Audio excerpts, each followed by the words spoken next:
రాజ్యసభ సభ్యత్వం అనేది ఎవరికి ఇస్తే ఏంటి, పార్టీలు ఇష్టం, పార్టీలు వాళ్ళకి నచ్చిన వాళ్ళకి ఇచ్చుకుంటది, లేదంటే వాళ్ళకి అవసరమైన వాళ్ళకో, లేదంటే ఆర్థికంగా సపోర్ట్ చేసిన వాళ్ళకోనే. కానీ 4 రాజ్యసభ స్థానాల విషయంలో ఆంధ్రప్రదేశ్లో ఎందుకెంత చర్చ నడుస్తోంది అనేది ఒకటి. ఓకే, జనసేన కోటాలో నిజంగా జనసేనకే ఇచ్చారా, తెలుగుదేశం పార్టీ తీసుకుందా అనేది ఒకటి.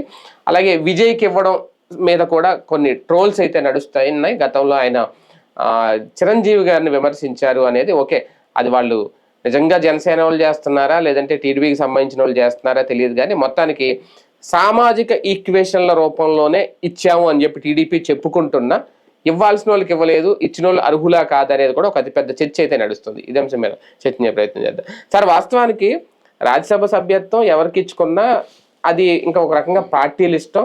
పార్టీలో ఉన్న నాయకుడికి ఇవ్వాలా, లేదంటే ముందు నుంచి జెండా భుజాన్ని మోసినోనికి ఇవ్వాలా అంటే ఇప్పటివరకు అలా ఇచ్చిన వాళ్ళు కూడా చాలా తక్కువ ఉంటారు. వ్యాపారవేత్తలకు ఇస్తారు, పారిశ్రామికవేత్తలు. కానీ ఈసారి అలా చెప్పుకొని ఇవ్వడం వల్ల ఇదంతా రచ్చ నడుస్తుందా, లేదు పూర్తిగా తెలుగుదేశం పార్టీ డామినేషన్ని కొన్ని పార్టీలు జీర్ణించుకోలేకపోతున్నాయా? అంటే కంపారిజన్ చూస్తారు. వైసీపీ టైంలో ఎవరికి ఇచ్చారు, అతని పేరేది మన సుభాష్ చంద్రబోస్, మోపిదేవి, వాళ్ళు అంతకు ముందు ఎమ్మెల్యేలుగా ఓడిపోయి మంత్రులుగా చేసి ఎమ్మెల్సీలు ఇచ్చి మంత్రి పదవులు ఇచ్చి మళ్ళీ ఆ తర్వాత తీసుకొచ్చి ఎంపీలు చేసి రాజ్యసభ స్థానాలకు పంపించారు. వాళ్ళకి పార్టీ కష్టపడ్డ వాళ్ళకి ఇచ్చారా లేదా? ఇంకోటి బీసీ సామాజిక వర్గాలకు సంబంధించినటువంటి వాళ్ళు. అదే సందర్భంలో పరిమళనత్వాన్ని వాస్తవంగా అయితే కనుక అది అమ్ముకుంటే 500 కోట్లు వస్తాయి. కానీ కేవలం రిలయన్స్ వైపు నుంచి వచ్చినటువంటిది. విజయసాయి రెడ్డి పార్టీని నమ్ముకోవడం ఏంది, జైలుకు కూడా వెళ్ళి వచ్చినట్టు. అందరికి కష్టపడ్డ వాళ్ళకి ఇచ్చాడుగా జగన్మోహన్. రెండోసారి ఇచ్చినటువంటి సందర్భంలోనైనా, మూడోసారి ఇచ్చిన సందర్భంలోనైనా అతని దాంట్లో చెప్పడానికి ఇదిగో వీళ్ళు పార్టీతో సంబంధం లేదు, బయటోడికి తీసుకొచ్చి ఇచ్చాడని ఎవరిని చెప్తారు రాజ్యసభ స్థానాల్లో? అది మెయిన్. తీసుకొచ్చి ఇక్కడ ఏమిటి జరుగుతున్నది, బయట నుంచి పరిమళనత్వానికి ఇచ్చాడు, ఇవ్వడానికి కారణం అంబానీ ఆయన వచ్చి కలిసాడు డైరెక్ట్ గా, ఆయన అందరికీ తెలుసు ఓపెన్. అదే ఇక్కడ ఏం జరుగుతున్నది అంటే ఇంకోటి చీట్ చేయాల, ఏ నాయకుని కూడా నీకు ఇస్తాను, నేను చూస్తాను అడుగుండొచ్చు, ఆశావాహులు ఉండొచ్చు. మొహమాటం లేకుండా చెప్పేస్తాడు. ఇప్పుడు అప్పుడు ఎమ్మెల్సీల విషయంలో కూడా, ఎమ్మెల్యేల విషయంలో కూడా అదే జరిగింది. శ్రీదేవి నేను ఇవ్వను అని చెప్పాడు, నిజాయితీగానే ఉన్నాడు.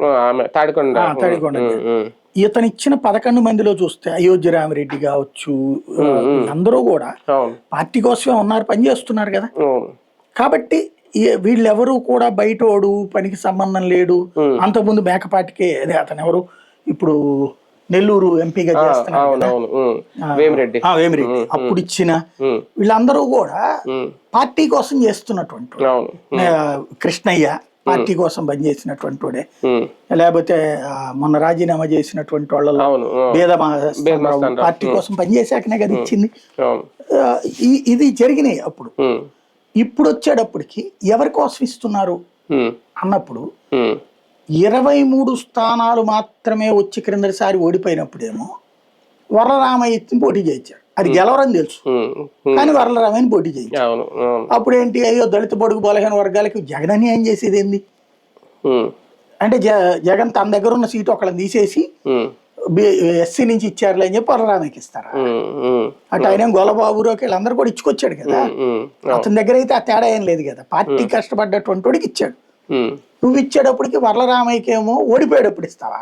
ఇప్పుడు 3 కన్ఫర్మ్ సీట్లు ఇక్కడ ఉంటే ఇప్పుడేమో నువ్వు వరలరామయ్యకి అసలు ఆయన పేరే లేదు. రెండవది ఇచ్చిన వాళ్ళు ఎవరెవరు, చింతకాయల విజయ్ వీళ్ళు విమర్శిస్తున్నారు, కానీ విజయ్కి ఇవ్వడం కరెక్ట్ అంట నేను. ఎందుకంటే ఒక తరాన్ని క్లోజ్ చేసి ఇంకొక తరాన్ని ఆహ్వానించే సిచ్యువేషన్ ఒక ఎత్తు. అతను కేసులు ఫేస్ చేశాడు. మీరు ఈ సోషల్ మీడియాకి సంబంధించి ఐటీడీపీ అంతకు ముందు నడిపింది అతనే, ఇప్పుడు నడుపుతున్నది అదే.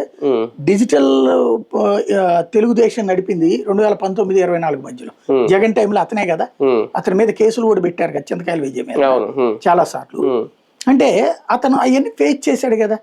చేసినందుకు ఇవ్వడం ఒక ఆస్పెక్ట్. ఇంకోటి అయ్యన్న పాత్రుడు గారి తరం అయిపోయింది, నెక్స్ట్ తరం వాళ్ళ కుటుంబంలో నుంచి ఇంకొకరికి ఇచ్చినట్టయింది. నెక్స్ట్ ట్రిప్ ఎమ్మెల్యే ఇస్తారేమో అతనికి, ఆ కుటుంబ వారసుడిగా అతన్ని అంగీకరించినట్టు. కాబట్టి ఆ విషయంలో కూడా తప్పులేదు, పార్టీ కష్టపడ్డాడు గారు. ఇంకోటి బీసీ సామాజిక వర్గం నుంచి ఆ ఆస్పెక్ట్ లో ఈ మొత్తం పరిణామంలో విజయ్కి ఇచ్చింది మాత్రం కరెక్ట్, జెన్యూన్. సామాజిక కోణంలో చూసినా అక్కడ కూడా ఏంటంటే కమ్మ కాపు బీసీ అని 3 వచ్చేసింది ముగ్గురికి కూడా ఒక అది. కాబట్టి ఆ విషయంలో తప్పు లేదు.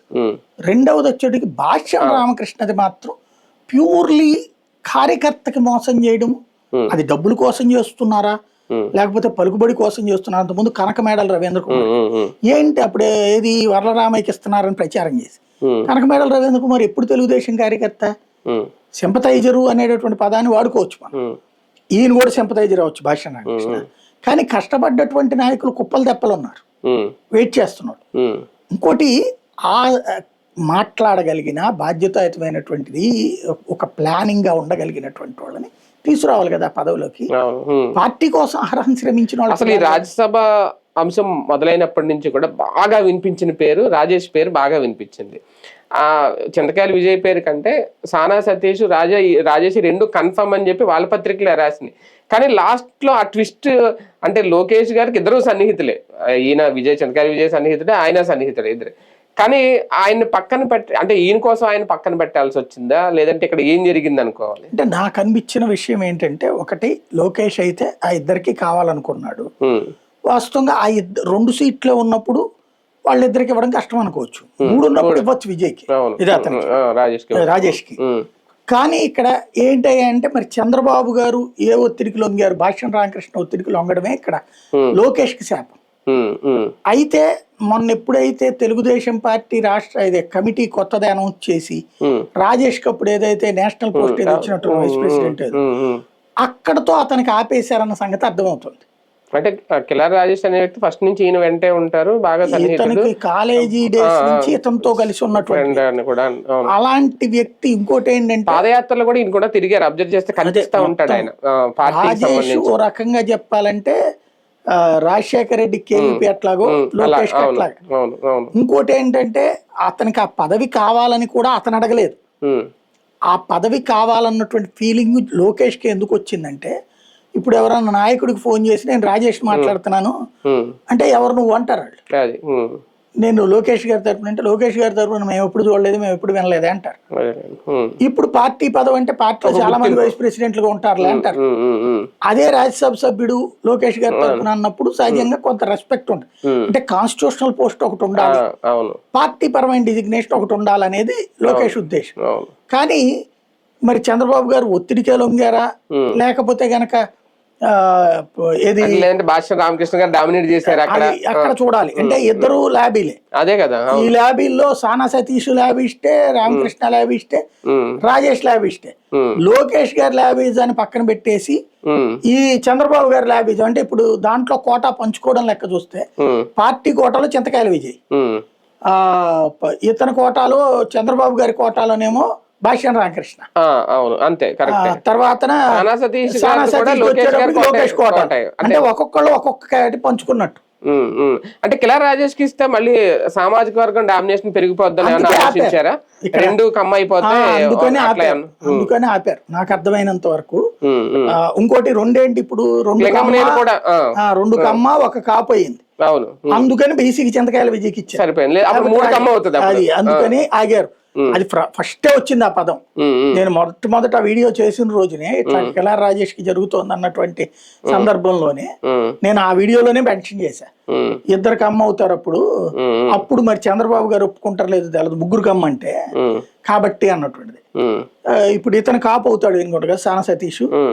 అలాగనే వరలరామయ్య గారికి ఇచ్చుంటే అప్పుడు 4 కమ్మ కాపు బీసీ ఎస్సీ అయి ఉండేది కదా నిజంగా ఈక్వేషన్. అంటే ఇక్కడ లోకేష్ మనిషి కాదు కదా వరలరామయ్య, లేదు చంద్రబాబు మనిషి కాదు, ఆయన పార్టీని నమ్ముకొని ఉన్నారు కదా పాపం ఆయన. ఫస్ట్ సమస్య ఏంటంటే నేను చెప్పాను కదా పాప ఆయనది ఆ తిరుపతిలోనూ అంతే ఓడిపోయేటప్పుడు ఇచ్చారు, ఎక్కడ రాజ్యసభ ఓడిపోయేటప్పుడు ఇచ్చారు.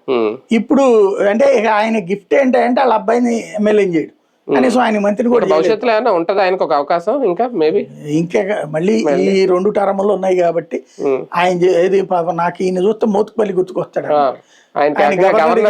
పద్దాక వార్తలేసి చివరికి ఆయన పక్కన పెట్టారు. ఈయనేం ప్రతిసారి రాజ్యసభని చూపెట్టి పక్కన పెడుతుంటారు, ఈయన వాడుతుంటారు అంతే. అంటే మీడియా వాడుతుందో మళ్ళీ వాళ్ళ సొంత పేపర్ లోనే రాస్తారు, మళ్ళీ వాళ్ళ దాంట్లోనే రాస్తారు. కానీ ఒకటి సార్, లింగంనేని విషయంలో ఎంత బాగా ప్రిపేర్ చేసేసినా పవన్ కళ్యాణ్ గారు ఎంత వ్యూహంగా వెళ్ళినా వాళ్ళ పార్టీ వాళ్ళు ప్రశ్నించకపోయినా ఇప్పుడు ఆర్జీవీ లాంటి వాళ్ళు, ప్రకాష్ రాజ్ లాంటి వాళ్ళు ట్వీట్లు చేస్తున్నారంటే నిజంగా అది మైనస్ ఏనా ఆయనకి రేపు? బేసిక్గా ఒకటే, రాజ్యసభ వచ్చినంత మాత్రాన బలము ఉండదు, బలహీనత ఉండదు పార్టీకి. కానీ ఆత్మసంతృప్తి ఎప్పుడు వస్తుందంటే, ఇప్పుడు జగను ఎమ్మెల్సీలు ఇచ్చినప్పుడైనా, ఇప్పుడు అతను ఎవరు, ఈ రెండో అమ్మాయిని అతని పేరేది దువ్వాడకి ఇచ్చిన, ఎక్కడైనా ఓడిపోయిన తన అభ్యర్థికి ఎమ్మెల్సీలు ఇచ్చాడు, ఓడిపోయిన అభ్యర్థి.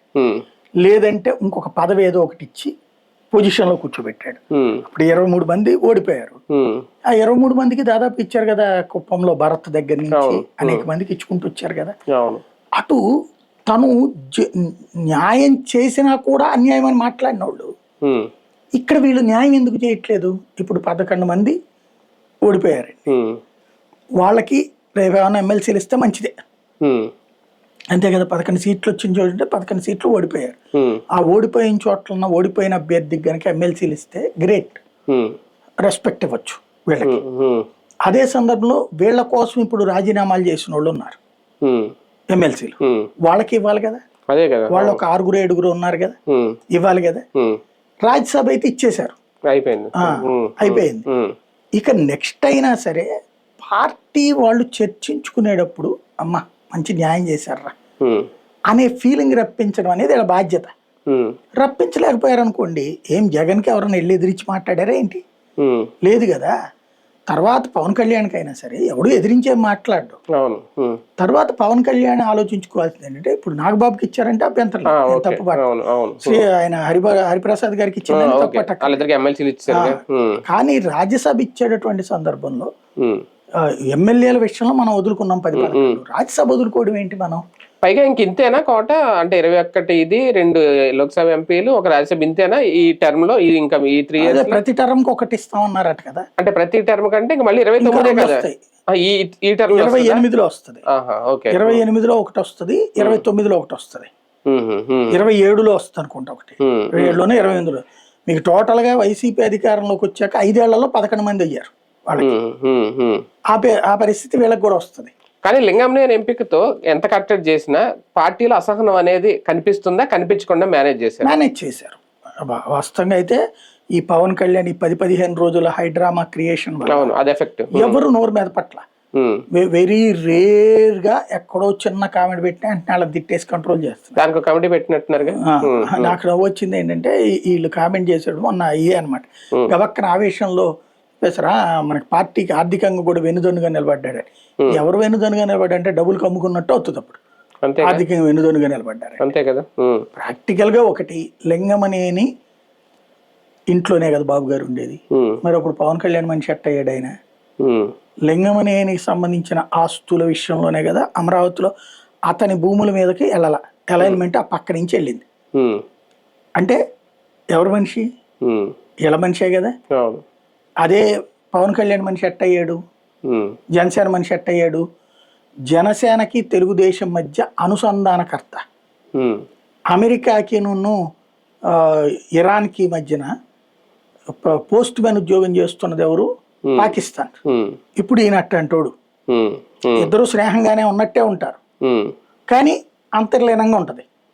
వీళ్ళు ఏమనుకుంటున్నారో లెటర్లో రాయించుకుని తీసుకెళ్తాడు పాకిస్తాన్, వాళ్ళకి చూపెడతారు.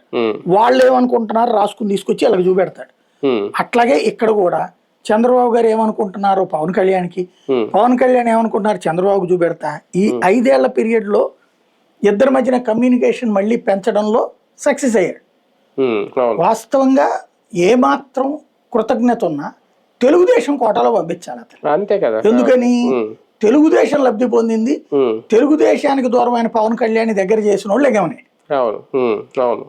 అలాంటి లింగమనేనికి తెలుగుదేశం కృతజ్ఞత చూపించాలి, కానీ పవన్ కళ్యాణ్ చేత కృతజ్ఞత చూపించేలా చేయడమే విచిత్రం ఇక్కడ. అంటే ఆయనే చెప్పారు కదా పార్టీకి ఆర్థికంగా సపోర్ట్ చేశారని. అందుకంటే నాకు నవ్వు వచ్చిందల్లా ఏంటంటే, 2015 నుంచి పార్టీ కోసం అంటే మరి ఎందుకని ఏ మీటింగ్ లో కనబడాలి? బహిరంగ సభలు ఇన్ని పెట్టావు కదా నువ్వు, ఎప్పుడైనా స్టేజ్ మీద కనబడ్డాడు ఆయన?